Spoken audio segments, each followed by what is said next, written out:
Shalom, salam Patunggilan.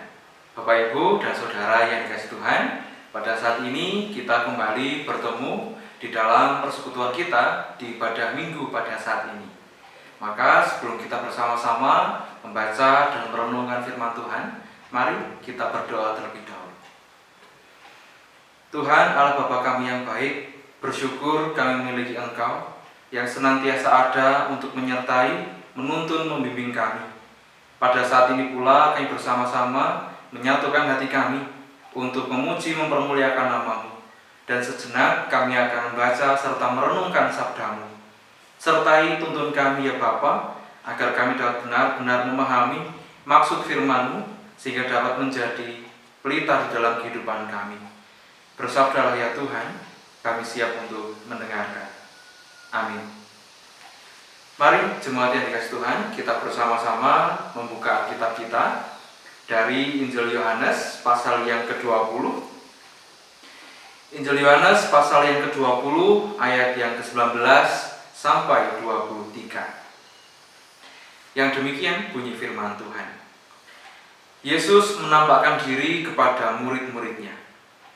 Ketika hari sudah malam pada hari pertama minggu itu, berkumpullah murid-murid Yesus di suatu tempat dengan pintu-pintu yang terkunci karena mereka takut kepada orang-orang Yahudi. Pada waktu itu datanglah Yesus dan berdiri di tengah-tengah mereka dan berkata, "Damai sejahtera bagi kamu." Dan sesudah berkata demikian, ia menunjukkan tangannya dan lambungnya kepada mereka. Murid-murid itu bersuka cita ketika mereka melihat Tuhan.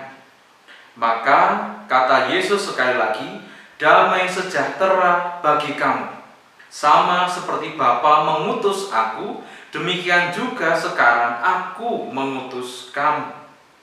Dan sesudah berkata demikian, ia mengembusi mereka dan berkata, "Terimalah Roh Kudus.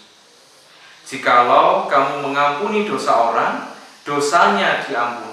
Dan jikalau kamu menyatakan dosa orang tetap ada, dosanya tetap ada." Amin. Sampai di sini pembacaan firman Tuhan. Berbahagialah kita semua yang senantiasa membaca firman Tuhan, merenungkannya, dan terlebih lagi mau menjadi saksi Kristus dimanapun kita berada. Tuhan memberkati. Amin. Bapak, Ibu, dan Saudara yang dikasihi Tuhan, kebangkitan Yesus dari kematian menjadi tema sentral minggu-minggu Paskah yang sedang dan akan kita jalani. Pagi ini kita sudah memasuki Pekan Paskah yang kedua. Bagi orang Kristen, tema kebangkitan Yesus menjadi sangat penting karena dari sinilah sebenarnya kekristenan dibangun. Landasan utama kehidupan iman Kristen adalah peristiwa kebangkitan Yesus. Bahkan Rasul Paulus memandang di dalam 1 Korintus 15 ayat 14 bahwa kalau tidak ada kebangkitan Yesus, maka kekristenan akan menjadi tidak berarti apa-apa. Namun jemaat yang dikasihi Tuhan, harus diakui bahwa pada titik krusial inilah sering timbul persoalan. Banyak orang yang berusaha untuk menggoyang dan meruntuhkan pondasi iman Kristen dengan pernyataan dan pertanyaannya. Sebagian menyatakan Yesus tidak pernah mati, yang mati disalib itu orang lain. Jadi dengan demikian Yesus tidak pernah bangkit dari kematian. Sebagian yang lainnya menegaskan pernyataan itu dengan bertanya, apa benar Yesus disalib? Apa benar Yesus itu bangkit? Apa bukti dari kebangkitannya? Pernyataan dan pertanyaan ini muncul karena dalam kenyataannya ada banyak orang yang ragu, bahkan tidak percaya bahwa Yesus memang mati dan bangkit. Catatan di dalam Injil Matius pasal 28 ayat 11 sampai 15 dituliskan dengan gamblang bahwa para penjaga makam dari pasukan Romawi yang menjadi saksi peristiwa kebangkitan telah dibayar oleh para pemimpin Yahudi untuk menceritakan sebuah kebohongan. Mereka diberi sejumlah uang untuk berkata, mayat Yesus dicuri, Yesus tidak bangkit. Nah, cerita inilah yang kemudian dihembuskan terus di kalangan orang Yahudi sehingga timbullah ketidakpercayaan terhadap kebangkitan Yesus. Bapak, Ibu, dan Saudara yang dikasihi Tuhan, belajar dari bacaan kita pada saat ini, paling tidak ada dua hal yang bisa kita lakukan sebagai orang yang percaya, sebagai orang yang beriman. Yang pertama, hidup orang percaya dan beriman itu harus menjadi bukti nyata atas kebangkitan Yesus. Pengalaman hidup para rasul dalam kepemimpinan Rasul Petrus menandaskan hal ini. Mereka tadinya adalah orang-orang yang takut dan tidak tahu apa yang harus dilakukan. Namun, kebangkitan Kristus mengubah hidup mereka. Mereka tidak lagi tenggelam dalam ketakutan. Mereka tidak lagi menjadi orang yang takut untuk bersaksi, tetapi mereka berani bersaksi tentang Yesus. Kebangkitan Yesus telah mengubah mereka menjadi manusia yang baru, yang memerdekakan mereka sehingga tidak lagi dikuasai oleh ketakutan, kecemasan, dan ketidaktahuan. Yang kedua, ketika kita telah menerima Tuhan Yesus dan kuasa kebangkitannya, maka hiduplah di dalam persekutuan yang didasari oleh kasih dan pengampunan.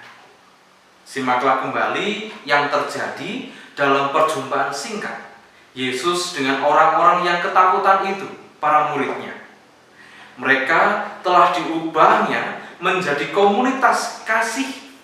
Mereka dihimpun dan dipanggil untuk melakukan tugas panggilan Allah Bapa Sang Pencipta. Komunitas yang menyatakan wajah Allah yang berbelas kasih dan mau mengampuni. Menjadi komunitas yang penuh kasih dan pengampunan merupakan panggilan hidup kita pada saat ini. Pada saat ini kita benar-benar telah diutus oleh Tuhan Yesus. Di ayat yang ke-21, maka kata Yesus sekali lagi, damai sejahtera bagi kamu, sama seperti Bapa mengutus aku, demikian juga sekarang aku mengutus kamu. Lihat Bapak Ibu. Nah, Bapak Ibu dan Saudara yang dikasihi Tuhan, kita adalah orang-orang yang telah diutus oleh Tuhan Yesus. Mari kita lihat dunia di mana saat ini kita hidup. Bukankah penuh dengan kebencian dan dendam? Bukankah penuh dengan mara bahaya, sakit penyakit? Dan secara khusus pada saat ini kita tengah berjuang melawan virus corona.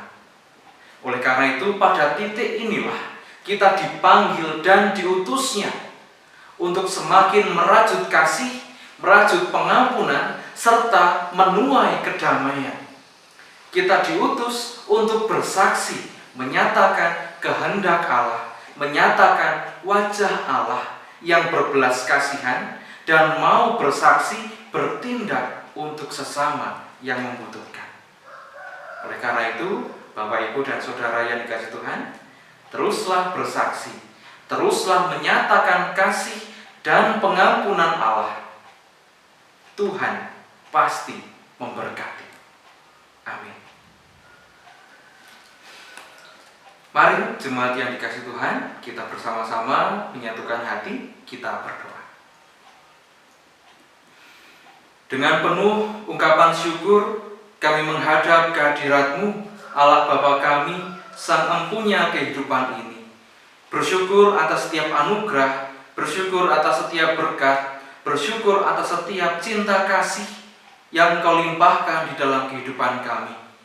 Bersyukur pula kami memiliki Allah seperti Engkau. Pada saat ini ya Bapa, Engkau telah berfirman bagaimana seharusnya kami hidup di dalam iman yang teguh kepadamu. Kami serahkan seutuhnya kehidupan kami. Mampukan kami agar kami dapat benar-benar menjadi hamba-Mu yang setia, menyaksikan cinta kasih-Mu, dan dapat menjadi saksi pula bagi setiap orang yang ada di sekitar kami, bersaksi untuk kemuliaan nama-Mu. Mampukan kami untuk mewujud nyatakan cinta kasih dan pengampunan yang telah Engkau limpahkan dalam kehidupan kami. Kami serahkan seutuhnya keluarga kami, diri pribadi kami masing-masing. Biarlah Engkau yang menuntun kami dari hari ke hari. Bapa yang baik, pada saat ini pula kami bersama-sama berdoa untuk kondisi bangsa dan negara kami yang tengah dilanda wabah virus corona. Kami serahkan seutuhnya ke dalam tangan kuasa. Biarlah Tuhan sendirilah yang berkarya sehingga badai virus ini ya Bapa segera berlalu. Bapa yang baik, kami juga berdoa untuk setiap jemaat-Mu dimanapun mereka berada, yang pada saat ini tengah bersekutu bersama di rumah masing-masing beribadah kepadamu. Kiranya Engkau sendirilah Bapa yang senantiasa menaruh Sang Roh Kudus di hati mereka, sehingga dapat senantiasa rindu untuk memuji, mempermuliakan nama-Mu, bersekutu bersama-sama dengan-Mu. Terima kasih ya Bapa. Dan jika pada saat ini kami telah mengumpulkan persembahan, kiranya Engkau yang menyucikan persembahan kami, sehingga dapat benar-benar menjadi dupa yang harum di hadapan-Mu. Terima kasih ya Bapa. Kami serahkan seutuhnya kehidupan kami, masa depan kami, hanya ke dalam tangan kuasa-Mu, Allah Bapa kami yang hidup. Demi Kristus kami berdoa. Amin. Demikian Bapak, Ibu, dan Saudara yang dikasihi Tuhan, renungan kita pada hari ini. Jangan lupa untuk senantiasa bersekutu bersama, membaca firman Tuhan, terus memuji, mempermuliakan nama Tuhan di dalam persekutuan kita masing-masing, di rumah masing-masing, dan kiranya Tuhan sendirilah yang dipermuliakan, sekalipun kita tidak beribadah atau belum beribadah di gereja. Tuhan memberkati.